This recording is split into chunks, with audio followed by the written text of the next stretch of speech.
ताराय स्वानुभूत्या चिकासते चिदस्वभावाय भावाय सर्वभावान्तरच्छिदे अनन्तधर्मणस्तत्त्वं पश्यति प्रत्येगात्मना अनेकान्तमयी मूर्ति नित्यमेव प्रकाशताम्। पंच परमेष्ठी भगवान की, आचार्य भगवान कुंद स्वामी की, आचार्य भगवान विशुद्ध सागर जी महाराज की,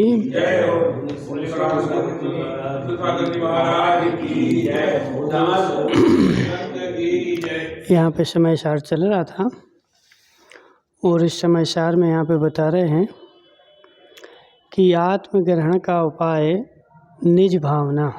वो हमें दे दो पुस्तक, लाओ। आत्मग्रहण का उपाय निज भावना।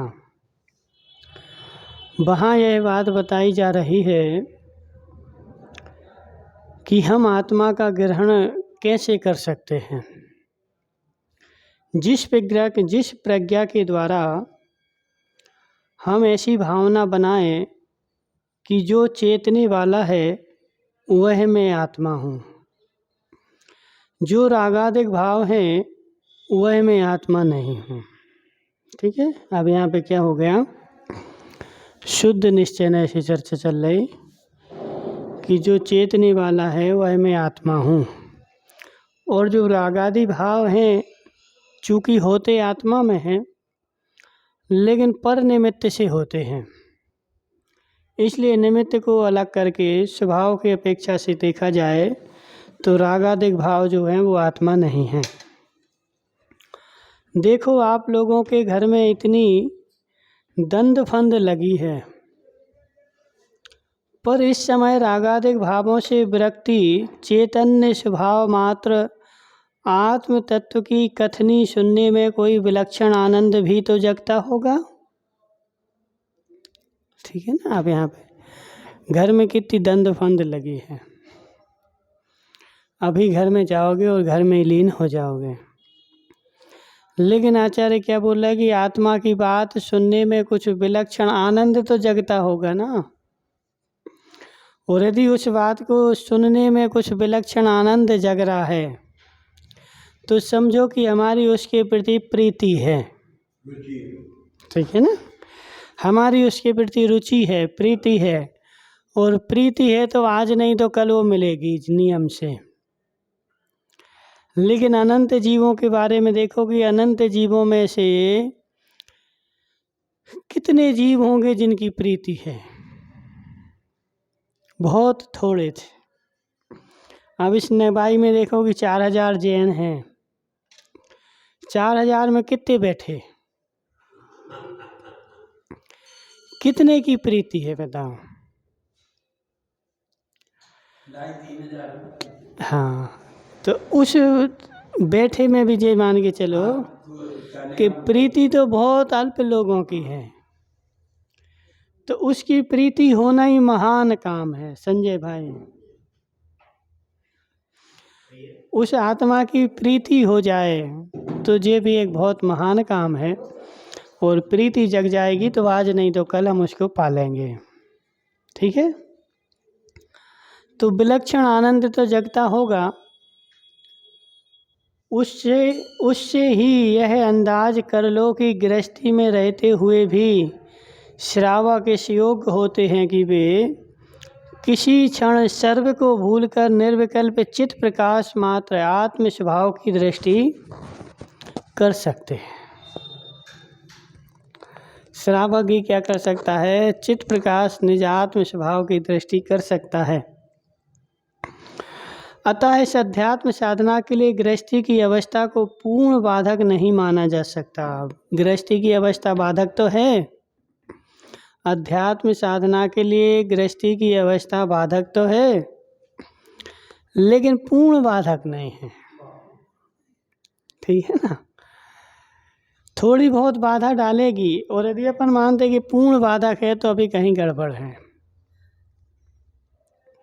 गृहस्थ भी देखो, जिसको आत्मा की रुचि है, जिसको सम्यक की रुचि है, जिसको धर्म की रुचि है, तो गृहस्थ भी 24 घंटे भले व्यापार में लगा रहे, लेकिन वो एक समय के लिए 10 मिनट के लिए कहीं ना कहीं ऐसा सोचता है कि कहाँ फंसे हम। भले नहीं छोड़ रहा हो लेकिन फंसे कहाँ हैं। देखो गृहस्थी में है क्या, सुबह से शाम तक मुकेश भाई बनेठा वाले सुबह से शाम तक चक्री जैसे घूमते रहो, चक्री जैसे घूमते रहो। तुम्हारे हाथ में क्या मिलेगा बताओ? तुम्हारे हाथ में क्या मिलेगा? कुछ भी नहीं मिलेगा। एकमात्र जो है ना कोरी कल्पनाएं हैं। एक अपने हाथ में क्या है, कोरी कल्पना है। अब तुम करोड़पति हो जाओ, अरबपति हो जाओ, तो वो अरबपति पना भी तुम्हारा सारा बैंक में रखा है। एक हमारी कल्पना है कि हमारे पास इतने करोड़ हैं। क्या है, तुम्हारे मस्तिष्क में तो एक कल्पना बनी हुई है, और उस कल्पना को व्यक्ति जीवन भर बनाए बनाए मर जाएगा। उस तुमने देखो समझने की बात क्या है कि अपन एक वस्तु स्वरूप देखें कि जिसके पास करोड़ हैं वो भी करोड़ का उपयोग नहीं करेगा जीवन में, और जिसके पास 1000 हैं वो 1000 का भी उपयोग नहीं करेगा। मात्र क्या करेगा, एक तिजोरी में रख देगा, बैंक में रख देगा, और रख करके एक कल्पना बनाए रहेगा कि हमारे पास इतनी संपत्ति है, हमारे पास इतनी संपत्ति है, और वो कल्पना बनाए बनाए खुश होता रहेगा। उपयोग से खुश नहीं होगा, क्योंकि करोड़पति होगा तब भी वो 4 रोटी खाएगा, और गरीब होगा तो भी 40 रोटी खाएगा। हाँ, ऐसा नियम है। गरीब होगा तो 40 रोटी खाएगा, और बड़ा आदमी होगा तो 4 रोटी खाएगा। हाँ, गरीब को 40 रोटी चाहिए, और वो 40 रोटी की भी खाता है ना। और गरीब को भी बुंदेलखंड में ऐसी कहावत है कि यदि मजदूर के यहाँ जाओगे तुम घर में कि चलो काम के लिए, तो पहले अंदर जाएगा, वो कनस्तर खोल के देखेगा, आटा है तो नहीं जाना, खाली है तो चला।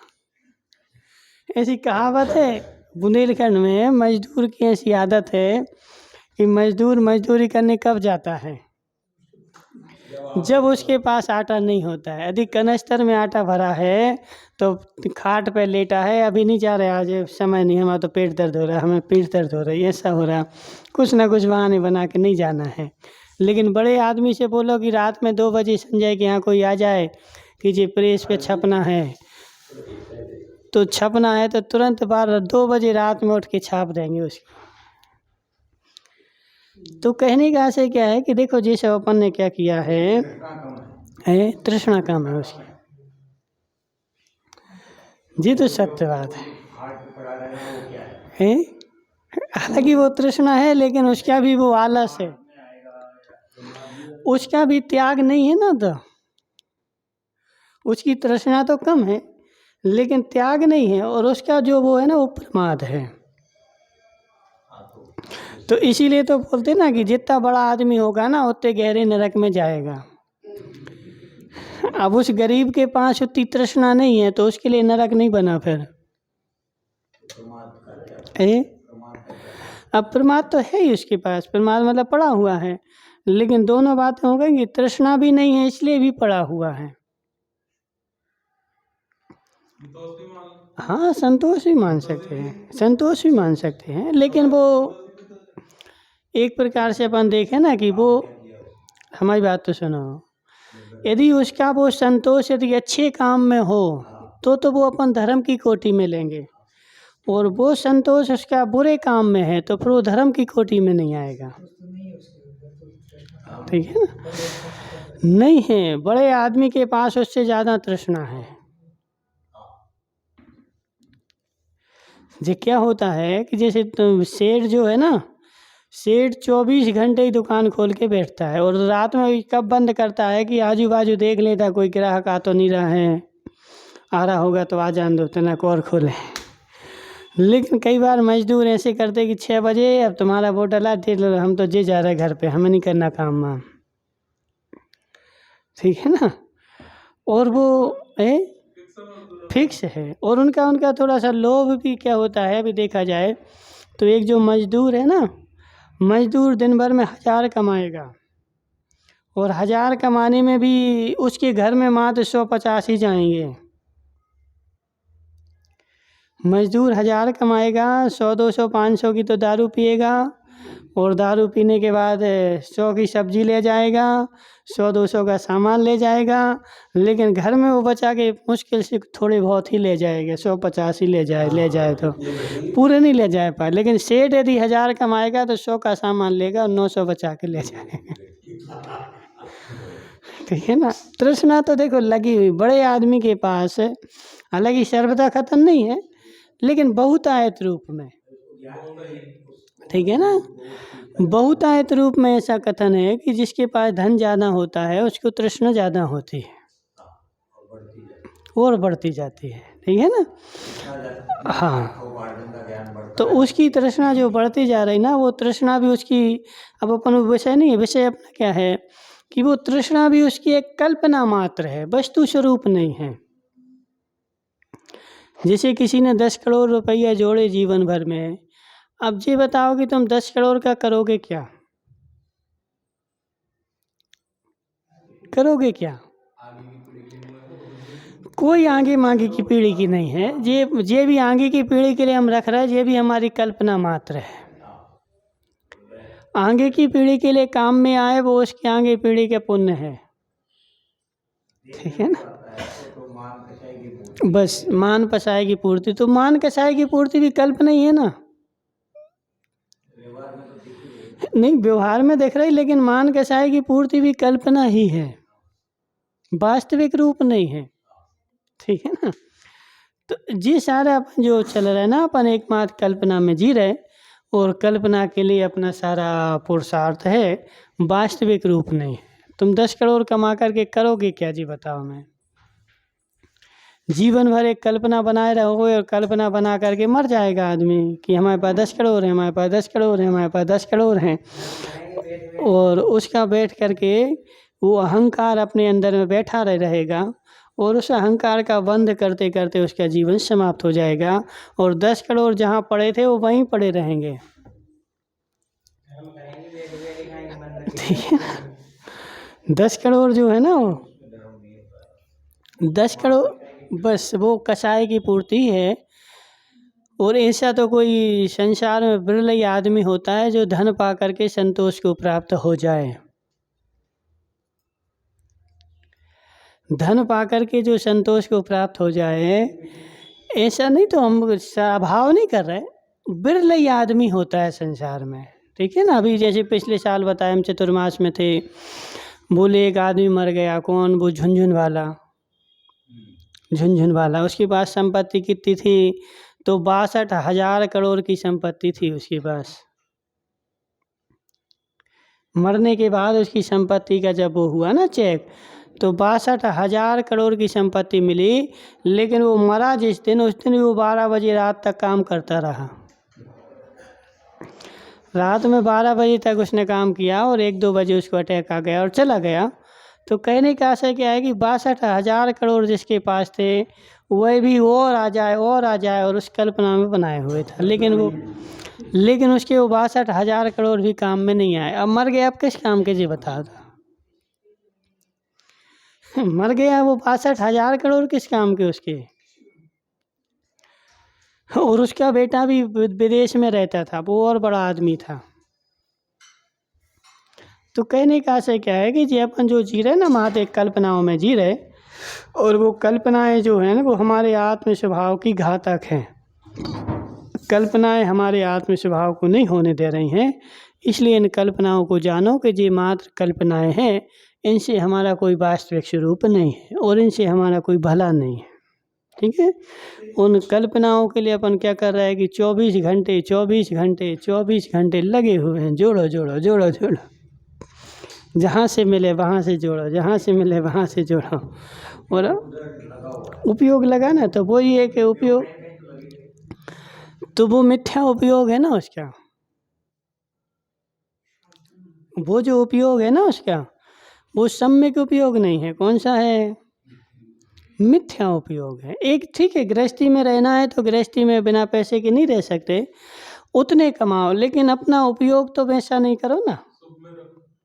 अपना उपयोग तो परिणमित करो ना कि इतने से हमारा घर चल सकता है, और उतने घर चलाने के लिए अपन को करना पड़ रहा है, लेकिन समय जब मिले तो अपने निज के उपयोग में लगाना है।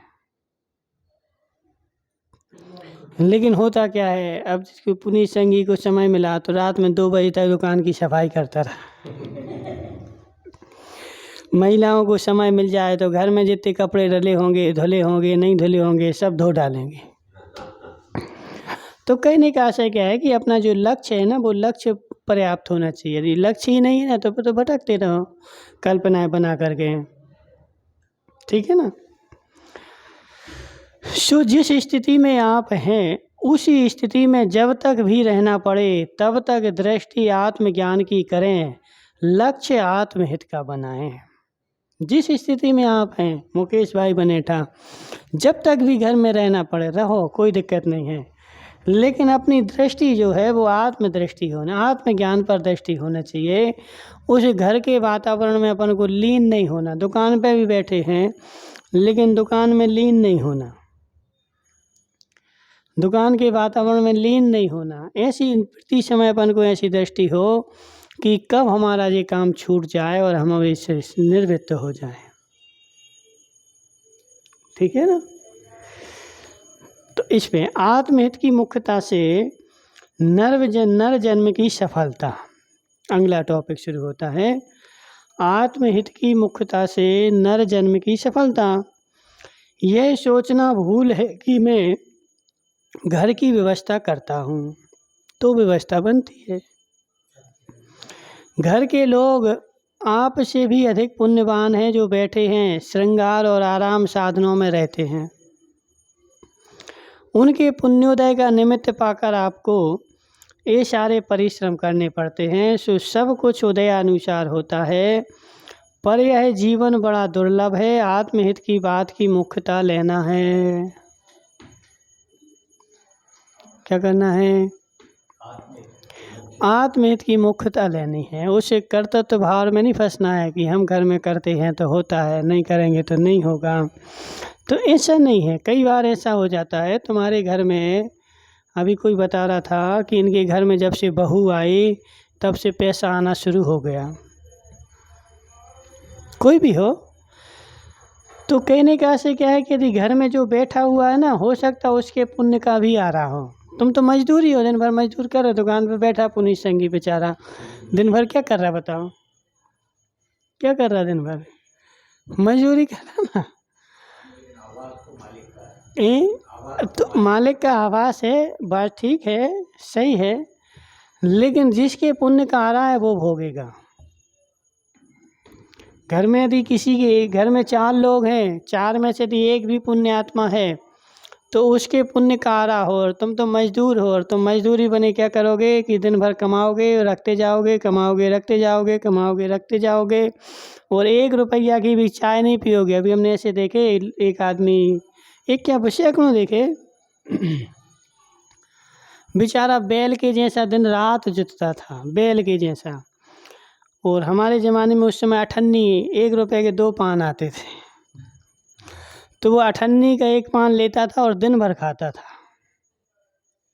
वो आदमी जो था ना, दिन भर अनाज का धंधा करेगा, और मास्टर भी था, मास्टरी भी करेगा, पढ़ाने जाएगा और अनाज का धंधा करेगा दिन रात। रात में 12-12 बजे तक वो लुंगी लपेट करके पाला करेगा, बोरा खिसकाएगा, और कभी 1 रुपया का खाएगा नहीं। खाएगा भी तो क्या, तो सब्जी लेने जाएगा बाज़ार में, तो कौन सी सब्जी लाएगा? जो सबसे सस्ती होगी वो सब्जी लेने जाएगा।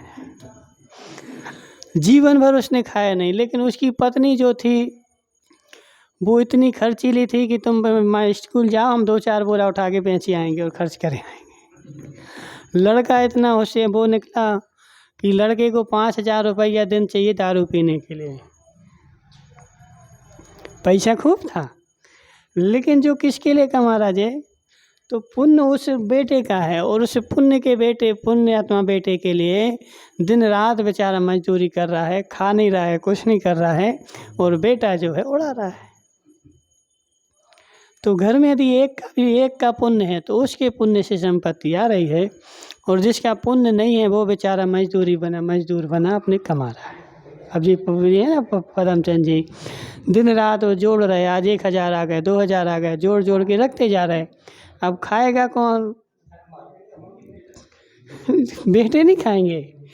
जो पुण्य आत्मा आएगा ना, तो किसके लिए जोड़ रहे? अभी कोई पुण्य आत्मा आने वाला है, और जो पुण्य आत्मा आने वाला है उसके लिए सारा जोड़ रहे, वो जा कर के यश करेगा। ठीक है, तो ऐसा होता है। इसलिए ये तुम्हारी कल्पना भी झूठी है कि हम इतना कमा रहे हैं, हम इतना कमा रहे। ये सारी कल्पनाएं मात्र कल्पना है, वास्तविक रूप कुछ भी नहीं है। स्वाकी स्वामी में त्रिकाल व्यापकता। ज्ञानी जीव आत्म भावना कर रहा है कि जो यह चैतन्य स्वरूप है सो मैं हूँ। ज्ञानी जीव क्या कर रहा है? आत्म भावना कर रहा है कि जो यह चैतन्य स्वरूप है सो मैं हूँ। वाकई जो मेरे लक्षण रूप नहीं है, अपने लक्षण से लक्ष्य है, ऐसे व्यवहार में आने वाले समस्त भाव मुझसे न्यारे हैं, क्योंकि जो मुझ में सदा रहे वह मेरा है, और जो मुझ में सदा नहीं रह सकता वह मेरा नहीं। बस लक्ष्य का लक्षण इतना सा बनाना है, साध्य का लक्षण संजय भाई इतना सा बनाना है कि जो मुझ में सदा रहे वह तो है मेरा, और जो मुझ में सदा नहीं रहे वो मेरा नहीं है। अब ऐसी कौन सी वस्तु है जो मुझ में सदा रहती है? बताओ। मुकेश भाई बने था, ऐसी कौन सी वस्तु है जो तुम में सदा रहती है? बेटे की माँ, बोलो। बेटी की माँ मुझ में सदा रहती है, या बेटा मुझ में सदा रहता है, या घर मुझ में हमेशा रहता है, दुकान हमेशा रहती है? कौन हमेशा रहता है बताओ? नहीं, पर्याय की अपेक्षा नहीं बोल रहा, त्रिकाल की अपेक्षा बोल रहा है। और पर्याय की अपेक्षा भी वो सदा नहीं रहती। यहाँ कहाँ है तुम्हारा बेटा? बताओ किस में है? कल्पना में।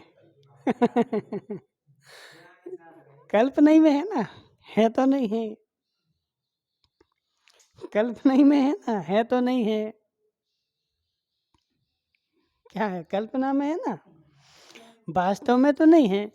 तो वास्तव में देखो कि मुझ में ऐसी कौन सी वस्तु है जो सदा रहती है? तो मात्र मेरा एक चैतन्य स्वभाव जो है, नरक में भी चला जाऊंगा तब भी रहेगा, स्वर्ग में भी जाऊंगा तब भी रहेगा। देखो 9:30 बज गए।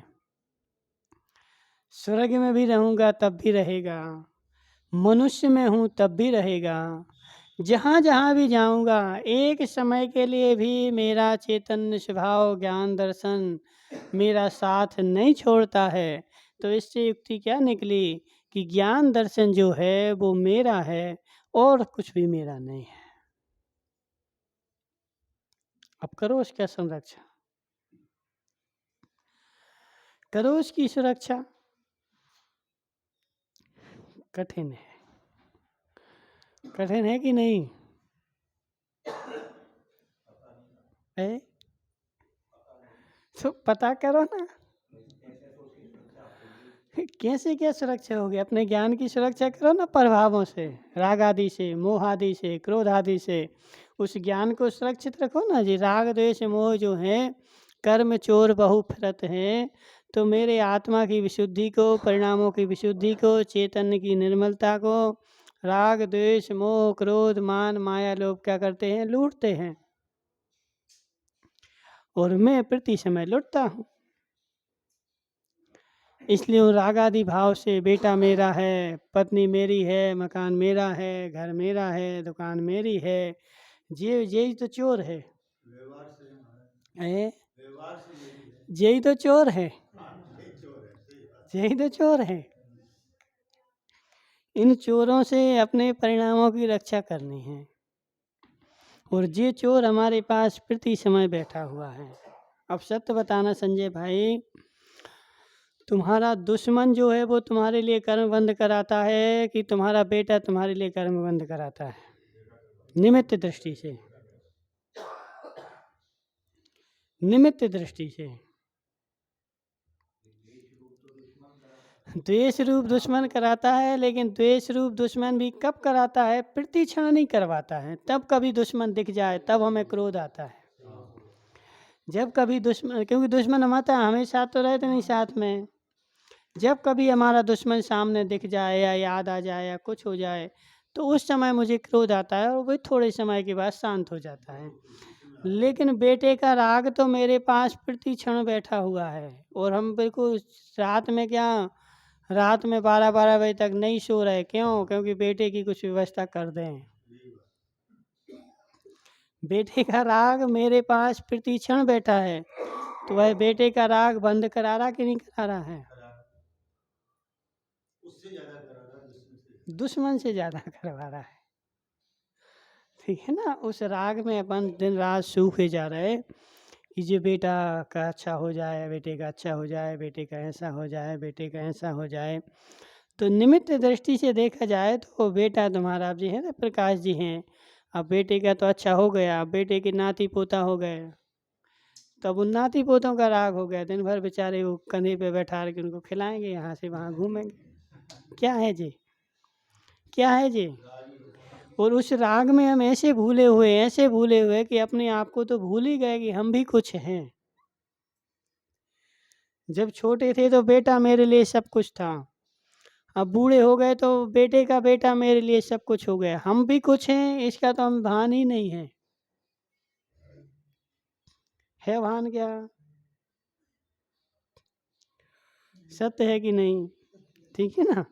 तो ये राग हमारे लिए ज़्यादा खतरनाक है, और उन बेटे पोतों के मारे हमें 1 मिनट का समय भी नहीं मिलता कि हम कुछ सोच विचार लें। समय नहीं मिलता ना उनके बेटों की चिंता में, पोते की चिंता में हमें 1 मिनट का भी समय नहीं मिलता कि हम अपने बारे में कुछ विचार लें। है आनंद आभास, बोलो, कल्पनाओं का आनंद है। आनंद भी वो चिंता ही है, आनंद नहीं है, आनंद नहीं है, आनंद नहीं है। आनंद होता तो भिन्न बात होती, ठीक है ना? वो तो एक जी मान के चलो कि पुण्य कर्म का उदय था, तो उस पुण्य कर्म का आनंद हम लूट रहे, और वो निमित्त उसके अपन ने बना लिया है, और वो ऐसा सशक्त निमित्त है। कभी कभी ऐसा भी होता कि उस पोते के राग में हमें दुख भी हो जाता है। होता कि नहीं होता? कभी कभी वो पोता बेटा जो है ना, उसका हमें दुख भी हो जाता है। हाँ, नहीं तकलीफ हुई, या उसने तुम्हारे मन का नहीं किया तो तकलीफ हो जाएगी, ठीक है ना? इसलिए वो एक देखो, देखा जाए तो विचार करो कि ये सारी एक कल्पनाएं मात्र है, सुख नहीं है, सुख का आनंद नहीं है। चाहे बेटा हो, चाहे पोता हो, चाहे पोती हो, चाहे पड़पोता हो, चाहे सड़पोता हो, कोई भी हो, ठीक है ना? और इस हमने इसको देखा कि देखो अब धर्मचंद जी शास्त्री को नींद आ गई। धर्मचंद जी शास्त्री, इस परिवार में एक बार व्यक्ति फंसा, बड़ा विशेष पुण्यात्मा हो, विशेष ज्ञानी आदमी हो तो वो वहाँ से निकल सकता है। सामान्य व्यक्ति का वहाँ से निकल पाना आसान नहीं है। कब निकले? हाँ, कितना समय लग गया, लेकिन वो तो तीर्थंकर प्रकृति के बंधक थे, और तीर्थंकर प्रकृति का उदय था। क्योंकि एक बार फंसने के बाद दूसरी बात जो है ना, सोचना ही बहुत भारी पड़ जाता है। अब सोचो तुम, हमारी पत्नी हमारी दुश्मन है, सोचो जरा,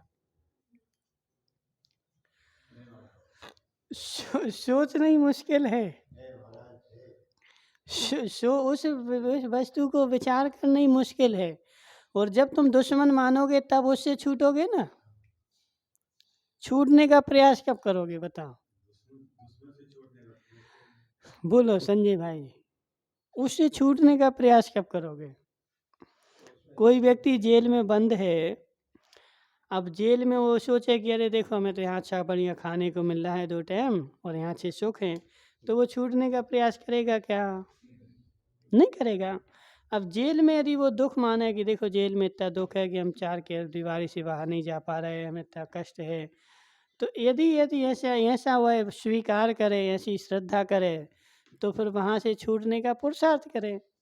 तो हम भी इस घर परिवार के जेल में बंद हैं, लेकिन इस जेल में बंद हैं ऐसा हमने कभी स्वीकार किया क्या? नहीं नहीं, तुम्हारी बात नहीं कर रहे। इस शरीर में ये शरीर भी कैद है। यदि शुद्ध निश्चय से देखा जाए तो फिर प्रवचन होता है कि 5 पांडव में 2 पांडव जो हैं वो कैद में बंद हो गए, 33 सागर की कैद मिल गई उनको।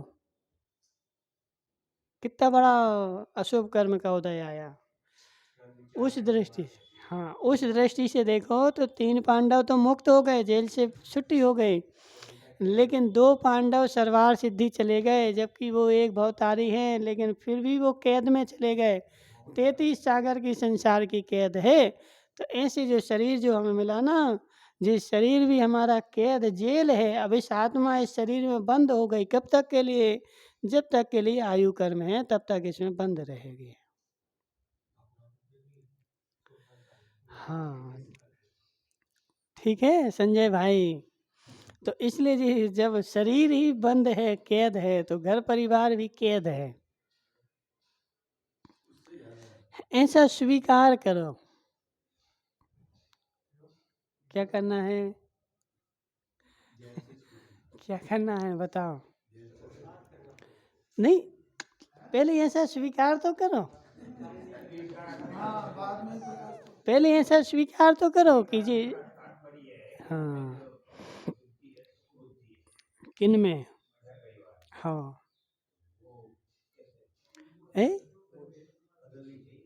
तो बदलो ना। उस बदलने के लिए हमें स्वयं पुरुषार्थ करना पड़ेगा। हमारा काम ही स्वयं होगा कि जो घर परिवार है जी कैद है, सुख नहीं है, और इस घर परिवार से मेरा हित भी नहीं है। हाँ, अहित तो नहीं कह रहे, लेकिन एक वो संसार की प्रक्रिया है, व्यवहार की प्रक्रिया है, वो बात अलग चीज़ है। लेकिन घर में रहते हुए भी सम्यक दृष्टि जीव बुद्धि तो ऐसी रखता है कि इस घर से मेरा हित नहीं है। जब उसको सम्यक दर्शन होता है, रहता है, घर के काम करता है, लेकिन उसमें हित बुद्धि नहीं रखता है, सुख बुद्धि नहीं रखता है। यदि हित बुद्धि रखे तो सम्यक दृष्टि नहीं है।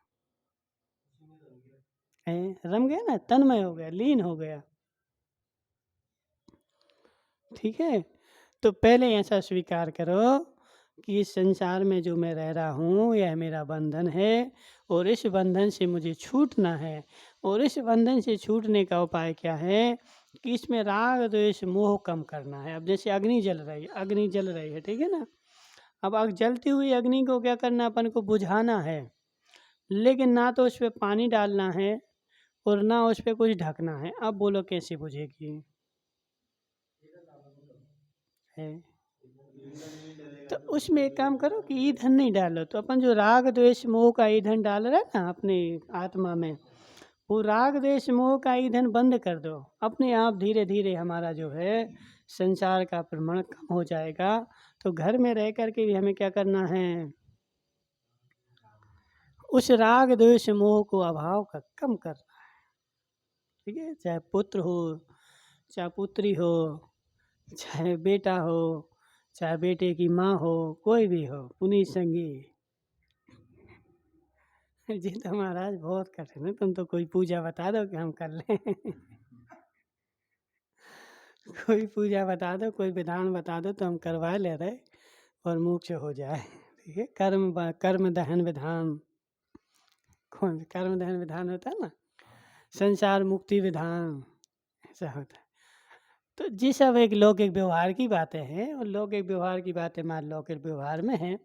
परमार्थ का सत्य तो यही है कि राग द्वेष मोह का ईंधन जब तक डालोगे तब तक तुम्हें संसार से कोई बचाने वाला नहीं है। अग्नि में जब तक ईंधन डालते रहोगे तब तक यदि अग्नि बुझने वाली नहीं है। यदि अग्नि बुझाना चाहते हो तो क्या करो, राग द्वेष मोह का ईंधन कम कर दो, नहीं डालो उसमें। जितना कम करोगे उतनी अग्नि जो है भभकती जाएगी। अब घर वालों से देखो, जब तक क्या होता है यदि घर से छूटना है तो क्या करना है बताओ?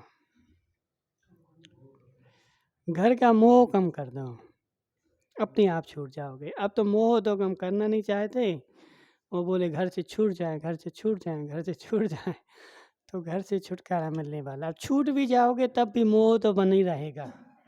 कहीं भी संसार में रहोगे तुम्हें क्या होगा? घर की याद आएगी। पदमचंद जी पुराना वाले बोलेंगे हमारी देवी का क्या हुआ, फोन लगाएंगे देवी को, रोटी खा ली, रोटी खाई कि नहीं खाई, ठीक हो, बुखार तो नहीं आ रहा, ऐसा तो नहीं हो रहा, वैसा तो नहीं हो रहा।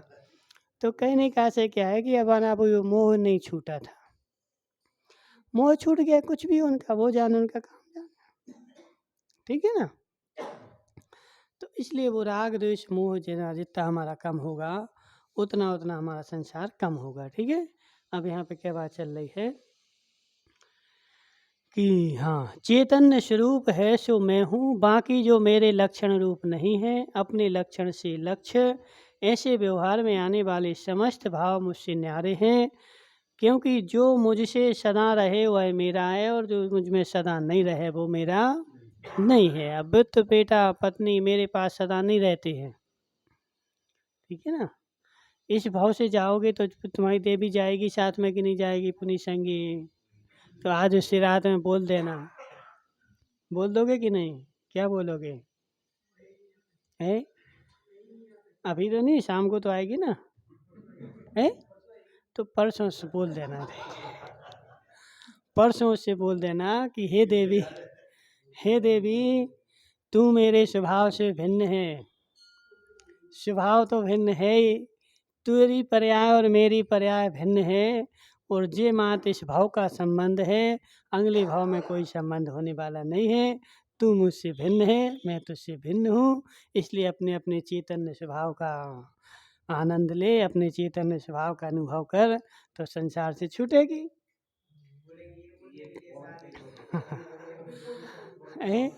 हाँ ऐसा उसको बता देना, बता देना, नहीं आएगी तो और अच्छा है ना। जो देखो हमारी बात सुनो, जो भी बंगली पर्याय में संबंध होगा वो सब राग का ही होगा, चैतन्य स्वभाव का कोई संबंध नहीं। चैतन्य का चैतन्य से संबंध हो जाए तो फिर अंगली पर्याय नहीं रहेगी। संजय भाई,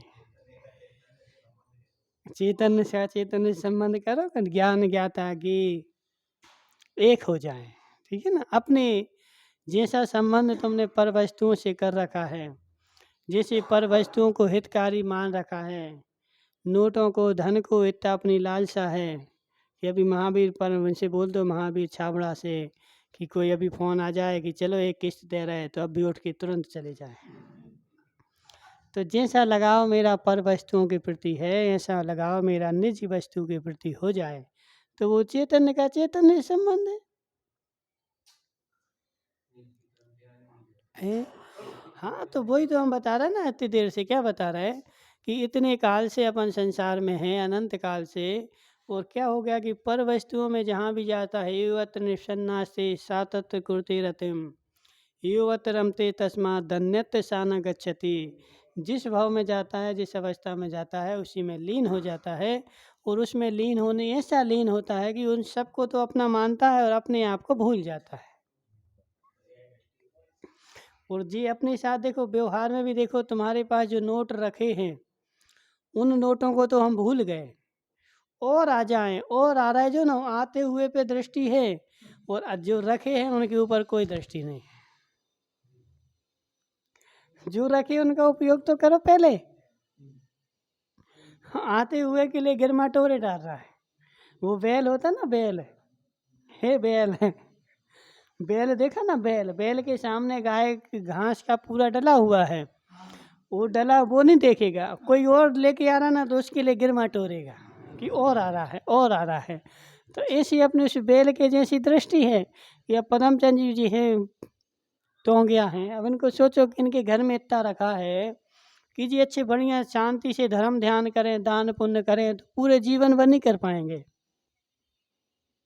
समझो बात को, पूरा जीवन हम इनके बच्चा कितना है, 70 साल के हो गए, 80 के, कितने के हो गए, 70 के हो गए, 20-30 साल और चलेंगे। बीस 30 साल और चलेंगे, कितने चलेंगे? और 20-30 साल के लिए इनके पास पड़ा है कि नहीं पड़ा? शांति से बैठ करके धर्म ध्यान करें, दान पुण्य करें, लेकिन नहीं करेंगे। और जो आ रहा है ना, जो रखा है उसके ऊपर तो कोई दृष्टि नहीं है। और जो किराया आ रहा है, 30 तारीख हो गई, अब उसके पास चक्कर लगाएंगे, दे और किराया दे दो। तो जो और आ रहा है ना, उसके लिए गिरमा टोरे डाल रहे हैं। तो अपनी स्थिति जो है ना, वो बैल के जैसे है कि जो आते हुए के लिए गिरमा टोर रहा है, लेकिन जो रखा हुआ है उसको खा नहीं रहा है। तो ऐसी स्थिति अपनी है। ठीक है। तो इसलिए यहाँ पे क्या बोला जा रहा है कि किसी इष्ट के गुजरने के बाद उसके बंधु यही सोचकर तो संतोष करते हैं कि वह मेरा नहीं था, और युक्ति यह देते हैं कि मेरा वह होता तो मेरे पास रहता। अब किसी के पिताजी चले जाएं, किसी की पत्नी चली जाए, अब वो रोएगा, 2-4 महीने रोएगा, 2-4 महीने के बाद शांत हो जाए, चलो हमारी नहीं थी इसलिए चली गई। ठीक है ना, अब वो तो चली गई। किसी की संपत्ति चली जाए, घाटा लग जाए, तो क्या बोलता है, अरे वो तो हमारे भाग्य में नहीं था इसलिए चला गया। लेकिन जब है तब ऐसा बोल लो तो कल्याण हो जाए। अब चला गया, अब चले जाने में तो देखो अब सभी बोल रहे हैं कि चलो हो गया, चला गया। लेकिन जब संपत्ति है तब ऐसा संतोष कर लो कि मेरी नहीं है तो कल्याण हो जाए। लेकिन तब नहीं करेगा, कब करेगा? जब चली जाएगी तो फिर संतोष करेगा। वो संतोष कर नहीं रहा है, करना पड़ रहा है। कर नहीं रहा है, करना पड़ रहा है। अब पत्नी चली गई बेचारी, वो यमराज ले गया, अब क्या करे बताओ? क्या करेगा बताओ? किसी का कोई भी है घर में, किसी का भी हमने देखा, रावत भाटा में एक जने थे, उनका 21 साल का बेटा मर गया। कितने साल का? 21 साल का बेटा, 21 साल का बेटा। अब देखो उसके ऊपर क्या गुजर रही होगी। 21 साल के बेटे का एक्सीडेंट हो गया, अब थोड़े दिन तो रो लिया, थोड़े दिन बाद फिर शांत हो गया। और वही बेटा यदि मुनि बन जाता तो क्या करते? बिल्कुल घर भर के पकड़ने जाते, रोते गाते सब करते। अब यमराज ले गया तो कोई उपाय नहीं, अब संतोष धारण कर लिया। ठीक है ना। तो कहने का आशय क्या है, क्या कर रहे हैं अशोक भाई, क्या बातें कर रहे हैं कि अपन जो संतोष कर रहे हैं ना, वो कर नहीं रहे, करना पड़ रहा है। क्या हो रहा है? करना पड़ रहा है। तो उस करने पड़ने में भी हमारा कल्याण नहीं है, क्योंकि वो अपने वस्तु का स्वरूप थोड़ी जाना है। वो तो एक जबरदस्ती में हो गया तो वो तो करना ही पड़ेगा, क्या करें, जो है सो है। ठीक है। तो वो वस्तु भी तुम्हारे कल्याण का नहीं है कि वह अब अपने ही प्रदेश में होने वाले भावों के विषय में ऐसा ही निर्णय करो कि जो मुझ में सदाकाल व्यापक है, अथवा मुझ व्यापक में जो सदाकाल व्याप्य है, अर्थात जो मुझ में सदाकाल रह सकता है वह तो मेरा है, और जो सदा नहीं रह सकता वह मुझसे अत्यंत भिन्न है। बस इतना सा काम करना है। समय अपना हो गया है, बहुत बड़ा काम नहीं करना है। कितना सा करना है? कितना सा करना है बताओ? महावीर छाबड़ा, जो मेरे पास सदाकाल रहेगा उसकी मुझे चिंता करनी है और उसका मुझे प्राप्ति का प्रयास करना है। जो मेरे पास सदाकाल नहीं रहेगा उसका प्रयास नहीं करना है, और उसका प्रयास जो अपन कर रहे हैं वो सारा प्रयास मेरा निरर्थक है, व्यर्थ है। जो नोटों को कमाने का, नोटों को जोड़ने का, बड़े आदमी बनने का जो मेरा पुरुषार्थ है, वो मेरा पुरुषार्थ निरर्थक है। क्यों? क्योंकि वो नोट जो है ना वो यहीं सब डले रह जाएंगे, वो एक भी नोट हमारे साथ जाएगा नहीं। मुझे ऐसा श्रद्धान नहीं है, मुझे ऐसा पता तो है लेकिन श्रद्धान नहीं है। इसलिए हम क्या कर रहे हैं, 24 घंटे उसको कमाने में लगे हैं। लेकिन जो मेरा चेतन आत्मा ज्ञान दर्शन अनंत काल से मेरे साथ है, तो वो 6 ढाला में आती ना, कहाँ रचो पर पद में न तेरो, निज पद यह दुख सहे। पद पद में तो इतना लीन हो गया, और निज पद जो मेरा चेतन है वो बेचारा संसार में गोटे खा रहा है, दुख सह रहा है। इसलिए जो दुख नहीं सहे तो अपने ज्ञान दर्शन की ओर दृष्टि करो, और पर द्रव्य जितने हैं वो पर हैं, और पर से मेरा कभी कल्याण होगा नहीं। इसलिए इसका क्या नाम नितिन भाई, ऐसा श्रद्धान करो। और जब तक ऐसा श्रद्धान नहीं होगा तब तक कल्याण नहीं होगा। जब भी कल्याण होगा तो ऐसा श्रद्धान करने के बाद ही होगा। चाहे आज करो तब वो आज हो जाएगा, और कल करोगे तो कल हो जाएगा। अपने आप के स्वरूप की जब तुम निर्णय करोगे कि स्वरूप ही मेरा है, ज्ञान दर्शन ही मेरा है, और संसार का एक भी पदार्थ मेरा नहीं है, तो अपने आप उससे दृष्टि हट जाएगी। संजय भाई क्या देख रहे हैं, मोबाइल? अपने पास जैसे माना कि कोई मकान था, ठीक है ना, और उस मकान के ऊपर अपना राग द्वेष था, मोह था, ठीक है। अब अपन ने मकान की रजिस्ट्री कर दी, बेच दिया दूसरे को। अब वो मकान की छत गिर जाए तो कितना दुख होगा बताओ? कितना दुख होगा? क्यों नहीं होगा? बस तो ऐसे संसार में जो जो वस्तु अपनी नहीं है, उसके ऊपर जैसे ही तुम्हारा श्रद्धान हो जाएगा कि जी हमारी नहीं है, अब उसमें टूट फूट हो, कुछ भी हो, फिर तुम्हें दुख नहीं होगा।